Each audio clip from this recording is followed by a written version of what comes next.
A common misconception is that forgiveness means giving something to the person who hurt you. It doesn't. Forgiveness is part of your brain's biological pain management and revenge control system. The person who receives the benefits from forgiving is you, the person who was hurt, not the person who did the hurting.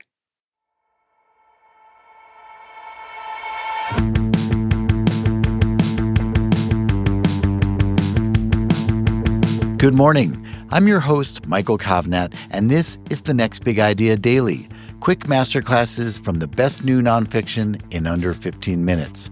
Today, we're going to talk about revenge, not the juicy action movie kind with flaming cars and dramatic showdowns, but the real kind of revenge that quietly simmers in your brain long after someone cuts you off in traffic or sends a snarky email. According to Yale psychiatry lecturer and lawyer James Kimmel Jr., revenge isn't just an emotion, it's an addiction. A hit of dopamine here, a rumination there, and suddenly we're hooked on the fantasy of payback. But what if we could quit revenge cold turkey? In his new book, The Science of Revenge, James explains how to rewire our minds, embrace forgiveness, and break free from the cycles of grievance that keep us and our planet stuck. He'll share his big ideas right after this quick break.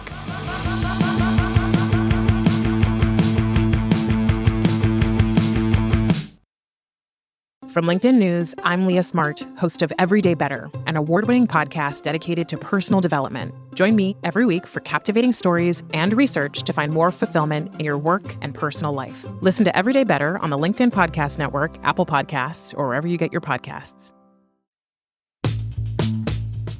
Hi, I'm James Kimmel Jr., a lecturer in psychiatry at the Yale School of Medicine and author of the new book, The Science of Revenge: Understanding the World's Deadliest Addiction and How to Overcome It. I'm going to share with you 5 of the key insights from my book. Revenge is addictive. There's a hidden addiction plaguing humanity: revenge. Neuroscientists have identified retaliation as the root cause of most forms of human aggression, from social media outrage and road rage to school shootings, gang violence, domestic abuse, and terrorism. The common thread? The perpetrator nearly always sees themselves as a victim seeking justice. When we're hurt or humiliated, the brain's pain processing center, the anterior insula, activates. In response, we crave relief. And when we fantasize about or act on revenge, dopamine floods the brain, lighting up the same neural pathways triggered by opioids or cocaine.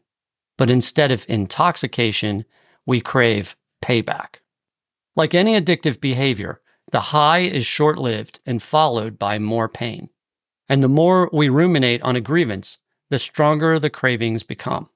Most of us are able to control our urges for revenge, but for some, the dopamine surge can make the desire to get even feel irresistible. That's how otherwise ordinary, peaceable individuals can end up committing extraordinary acts of violence. The key to prevention is recognizing revenge for what it is, not just as an emotion, but an addictive behavior that demands a public health response. Violence is a public health issue. Understanding revenge as an addiction changes everything we thought we knew about why people become violent and how to stop it. For decades, we've treated violence as a social or moral problem. But if revenge-seeking follows the same neurobiological pathways as substance use, then violence isn't just an emotion or a moral failing. It's the behavioral outcome of an unrecognized and untreated addiction. When scientists embraced the brain disease model of addiction in the late 1990s, it sparked a revolution in research, treatment innovation, funding, and public understanding. We now have the opportunity to apply the same science-based framework to violence prevention. Revenge-seeking is a behavioral addiction, and like other addictions, it can be interrupted and treated. Viewing revenge through the lens of addiction expands our toolbox for treatment. Cognitive behavioral therapy, motivational interviewing, peer support, psychosocial approaches, and even anti-craving medications can be repurposed to help people manage revenge cravings. America has a revenge addiction problem. From political polarization to courtroom dramas, And from superhero blockbusters to viral Twitter fights, American society runs on revenge. Our legal system isn't just about enforcing rules, it's a billion-dollar industry for selling revenge packaged as justice. Our politics are fueled by grievance, with political leaders using the language of payback to rally supporters. Public calls to get even, fight back, and punish enemies reflect not just rhetoric, but a deeper pathology, the weaponization of revenge cravings on a national scale. Even our entertainment is saturated with revenge narratives. Movies from The Lion King to The Avengers celebrate vengeance and create a cultural subscript that glorifies payback.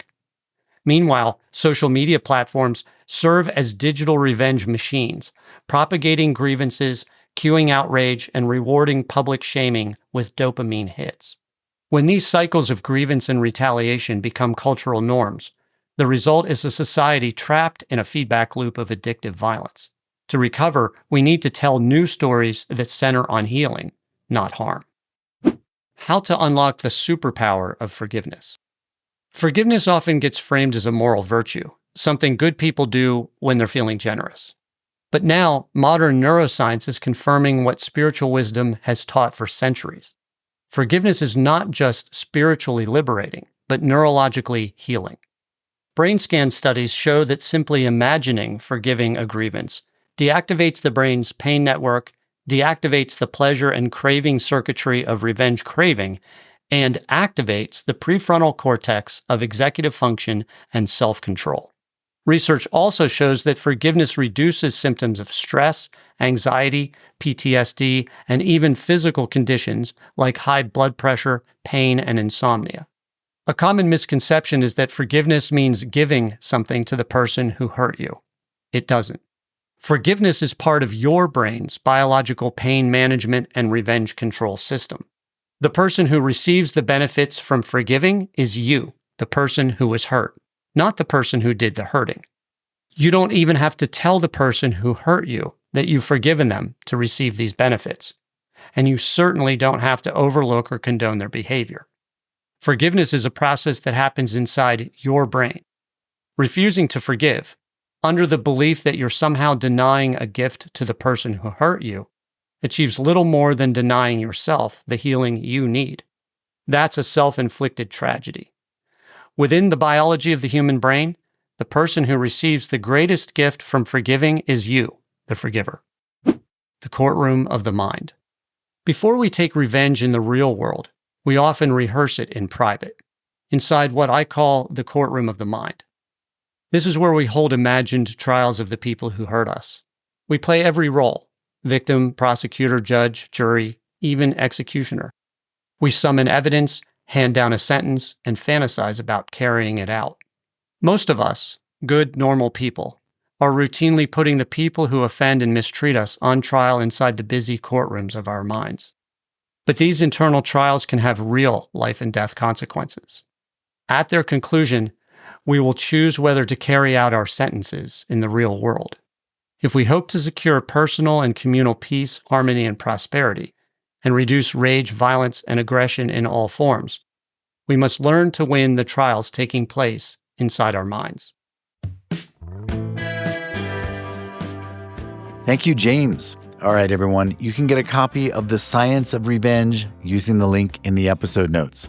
That's our show for the day. If you got something out of it, please leave us a 5-star rating and a glowing review so others can find it too. And stay tuned to the next Big Idea Daily, because this week we'll be bringing you lots of big ideas that will make your life a little brighter. I'm Michael Kovnat. See you tomorrow.